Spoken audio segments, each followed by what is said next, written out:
माजी न्यायमूर्ती नरेंद्र चपळगावकर यांचं निधन झालंय। वयाच्या 88व्या वर्षी त्यांनी अखेरचा श्वास घेतला। गेल्या काही दिवसांपासून ते आजारी होते।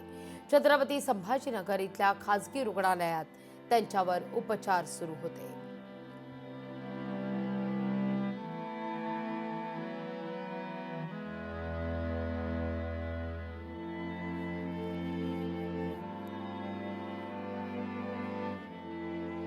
माजी न्यायमूर्ती नरेंद्र चपळगावकर यांचं निधन झालेलं आहे। वयाच्या 88व्या वर्षी त्यांनी अखेरचा श्वास घेतलाय।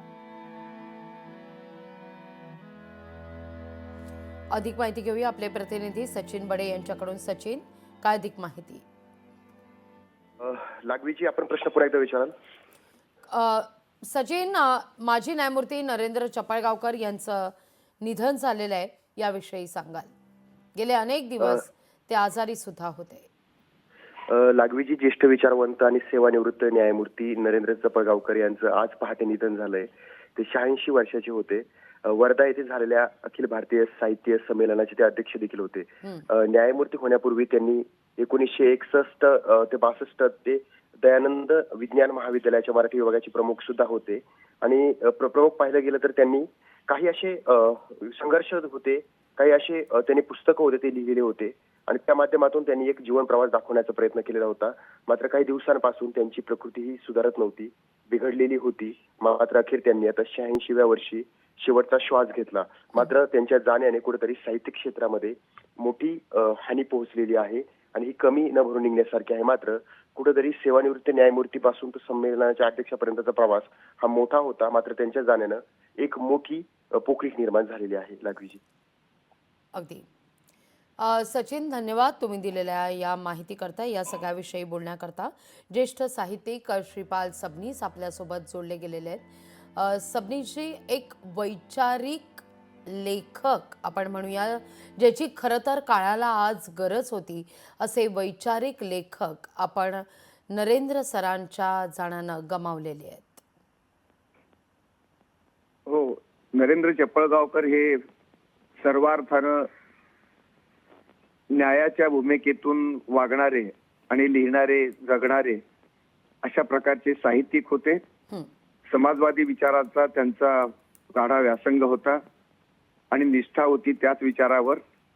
एक पुरोगामी अशा प्रकारचा विचारवंत म्हणून त्यांची भूमिका महाराष्ट्राला सदैव प्रेरक आणि मार्गदर्शक राहिली। विशेषतः गांधीवाद आणि समाजवादाच्या वैचारिक भूमिकेतून चपळगावकरांनी लेखन केलं। शेवटच्या टप्प्यात त्यांना अखिल भारतीय साहित्य संमेलनाचं अध्यक्षपद मिळालं, ही फार आनंदाची आणि समाधानाची बाब होती। पण त्यांच्या जाण्यानं संबंध मराठी संस्कृती आणि मराठी साहित्य पोरकं झालेलं आहे।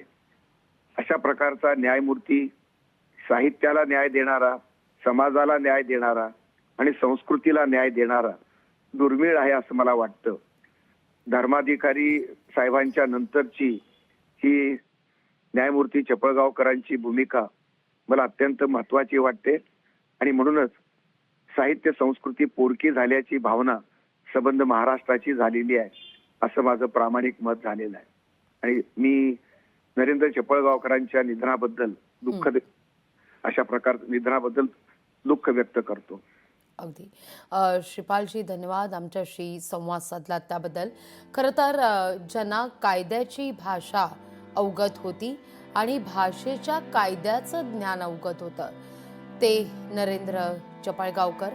वयाच्या 88व्या वर्षी त्यांनी अखेरचा श्वास घेतलेला आहे। छत्रपती संभाजीनगरमध्ये खासगी रुग्णालयात त्यांच्यावर उपचार सुरू होते। गेले अनेक शतकं आपण म्हणूया, अनेक वर्ष खरं तर वैचारिक आणि सामाजिक सुधारणांची परंपरा लाभलेला विचारवंत आज आपल्यातून निघून गेला आहे।